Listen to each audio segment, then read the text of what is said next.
প্রতিহিংসার রাজনীতি এখান থেকে তুলে দিতে হবে।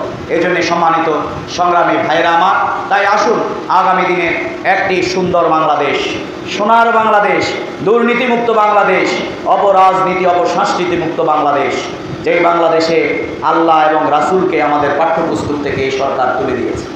এই সরকার কোরআনের অসংখ্য আইনকে পরিবর্তন করে তার বিরুদ্ধে অবস্থান গ্রহণ করেছে। মদ হালাল না হারাম? কিন্তু আওয়ামী লীগ মদকে হারামকে হালাল করে দিয়েছে। এই জন্য আল্লাহ তাআলা তাদেরকে কি করে দিয়েছে বলে? নিষিদ্ধ ঘোষণা করে দিয়েছে। জনগণ তাদেরকে একবারে ঠিক করে দিয়েছে। তারা সর্বশেষ নিষিদ্ধ করেছে কাকে? জামাত ইসলামীকে এবং ইসলামী ছাত্র শিবিরকে। আর এই দেশের জনগণ বলছে যে তোমার এই 15 বছরের এই গান এইবার আর আমরা গ্রহণ করব না। তাদেরকে তারা গ্রহণ করেছে, আর শেখ হাসিনা এবং আওয়ামী লীগকে এক মুহূর্তের মধ্যে তারা দেশ থেকে বিতাড়িত করেছে।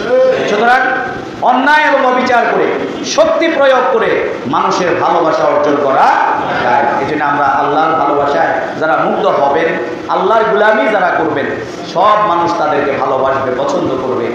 এই জন্য আমরা সেই সুন্নাত দিকে আমাদেরকে যেতে হবে।